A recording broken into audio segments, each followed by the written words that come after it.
നബിവാക്യം. ആരെങ്കിലും തൻ്റെ ഭക്ഷ്യവിഭവങ്ങളിൽ വിശാലത കൈവരിക്കുവാനും ദീർഘായുസ് ലഭിക്കുവാനും ആഗ്രഹിക്കുന്നുവെങ്കിൽ അവൻ തൻ്റെ കുടുംബ ബന്ധങ്ങൾ ഊട്ടിയുറപ്പിക്കട്ടെ. മനുഷ്യനെല്ലാം നൽകുന്നത് കുടുംബമാണ്. ജനനവും മരണവും കുടുംബത്തിൽ വെച്ചാണ് നടക്കുന്നത്. സ്നേഹവും കാരുണ്യവും ലാളനയും വാത്സല്യവും കിട്ടുന്നത് അവിടെ നിന്നാണ്. തീറ്റയും കുടിയും ഉറക്കവും ഉണർച്ചയും അവിടെ നിന്ന് തന്നെ. വസ്ത്രം ധരിക്കുന്നതും വസ്ത്രം അഴിച്ചു വെക്കുന്നതൊക്കെ അവിടെ വെച്ചാണ്. ഇരിക്കാനും നടക്കാനും പഠിക്കുന്നത് കുടുംബത്തിൽ നിന്നാണ്.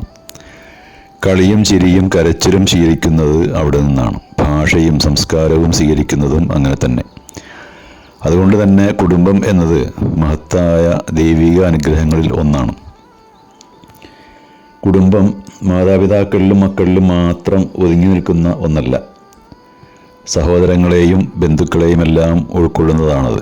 അതിൽ പിതൃ സഹോദരന്മാരും സഹോദരിമാരും മാതൃ സഹോദരന്മാരും സഹോദരിമാരും അവരുടെ എല്ലാം കുടുംബവും മക്കളും ഒക്കെ ഉൾക്കൊള്ളുന്നതാണ്.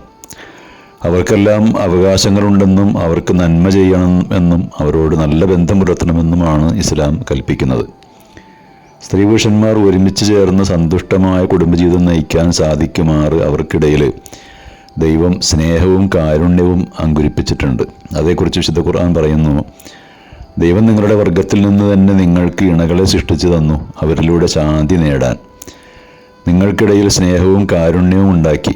ഇതൊക്കെയും ദൈവിക ദൃഷ്ടാന്തങ്ങളിൽ പെട്ടതാണ്. ചിന്തിക്കുന്ന ജനത്തിന് ഇതിലൊക്കെ നിരവധി ദൈവിക ദൃഷ്ടാന്തങ്ങളുണ്ട്. മറ്റൊരു ഖുർആൻ വചനത്തിൽ പറയുന്നത് ഇങ്ങനെയാണ്: ദൈവം നിങ്ങൾക്ക് നിങ്ങളുടെ വർഗത്തിൽ നിന്ന് തന്നെ ഇണകളെ സൃഷ്ടിച്ചു തന്നു. നിങ്ങൾക്ക് നിങ്ങളുടെ ഇണകളിലൂടെ പുത്രന്മാരെയും പൗത്രന്മാരെയും നൽകി.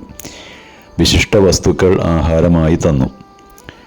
ബന്ധുക്കളോട് നന്മയിൽ വർത്തിക്കുകയും കഴിയുന്നത്ര നന്മകൾ അവർക്ക് ചെയ്തു കൊടുക്കുകയുമാണ് കുടുംബബന്ധം ചേർക്കുക എന്നതുകൊണ്ട് അർത്ഥമാക്കുന്നത്.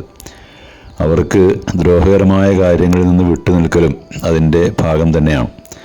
അതോടൊപ്പം തന്നെ ഇടയ്ക്കിടെ അവരെ സന്ദർശിക്കുക, സുഖവിവരങ്ങൾ അന്വേഷിക്കുക, അവർക്ക് സമ്മാനങ്ങൾ കൈമാറുക, അവരിലെ ദരിദ്രരെ സഹായിക്കുക, രോഗികളെ സന്ദർശിക്കുക, അവരുടെ ക്ഷണം സ്വീകരിക്കുക, അവർക്ക് ആതിഥ്യമരുളുക, ഇതൊക്കെ അതിൻ്റെ ഭാഗം തന്നെയാണ്. അവരുടെ സന്തോഷങ്ങളിൽ പങ്കാളികളാകുന്നത് പോലെ അവരുടെ വേദനകളിൽ ആശ്വാസമേകാനും നമുക്ക് സാധിക്കേണ്ടതുണ്ട്. ഈ ബന്ധങ്ങൾ ശക്തിപ്പെടുത്താൻ സഹായിക്കുന്ന എല്ലാ കാര്യങ്ങളും കുടുംബബന്ധം ചേർക്കലിൽ പെടുന്നവയാണ്. കുടുംബബന്ധം മുറിക്കുന്നവൻ സ്വർഗത്തിൽ പ്രവേശിക്കുകയില്ല എന്നും തിരുനബി പ്രസ്താവിച്ചിട്ടുണ്ട്.